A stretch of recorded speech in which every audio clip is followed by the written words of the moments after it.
प्रसंगर second part को आपण मानक स्वागत।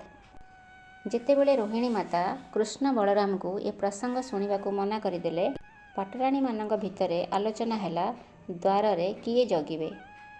केही भी हेले उठी जड़े जाऊना समस्ते कहते आमे तो शुणिबू। ठीक सेतिकी बेले भगवान भौणी सुभद्रा देवी आसीगले। समस्त भाउज माने मिसी नणंद को धरिले एवं कहिले, देख आमे जीवन सारा तुमर सेवा करिचु, तमे आम नणंद। आज पर्यंत तुमको आमे किछि भी मागिना हूँ। आज प्रथम थर किछि मागिबू, मना करबने। सुभद्रा कहिले, कौन माग? आमे इठी माता रोहिणी पाखरु कथा शुणिबू, आउ तुमे द्वार रे छिड़ा होई द्वारपाल होई कृष्ण बलराम को जगी थाओ, भितर को आसवाक देबने। जदि ठाकुर आसती आमको संकेत करदेव, आमे कथा विश्राम करदेबू। कहीं जदि एमाने गोपलीला कथा शुणिबे तेबे बहुत भावुक होइजिबे।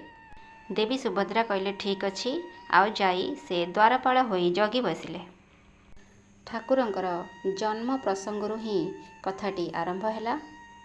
भगवानकर सबु पाटराणी माने मन देई शुणुथिले। ठाकुरंकर ब्रज लीला, बाल्य लीला, आंठुरे चलिबार लीला, नृत्य करिबार लीला, बंशी धरिबार लीला, यशोदा माँ सहित चलिबार लीला, जट पारिबार लीला, बलराम एवं ठाकुरंकर छोट मोट झगड़ार लीला, राधा सहित रास लीला, ये समस्त लीला माता शुणाउथिले। पाटराणी माने आखि बंद करी शुणुथिले।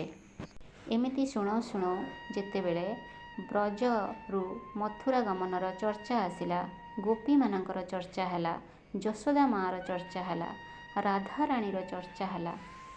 मात्रे सेपटे सभारे भगवानकर चित्त दोहलिबाकु लागिला। ठाकुर आउ सभारे बसी पारलेनी, उठी छिड़ा होई पड़ले। तांको देखा देखी बलराम भी छिड़ा होई पड़ले। ठाकुर चुंबक भली टाणी होई सियाड़कु जाउथिले, जेउ आड़े राधांकर चर्चा हेउथिला, यशोदांकर चर्चा हेउथिला, गोपंकर चर्चा हेउथिला। तांको पछे पछे बलराम भी जाउथिले। आमे आउ आपण माने सबुदिन कृष्णंकर कथा शुणती, किंतु आजी द्वारिकारे गोपीमानंकर चर्चा चलची, गोपीमानंकर कथा चलची। ठाकुर टाणी होई से आड़कु चली जाउछंती।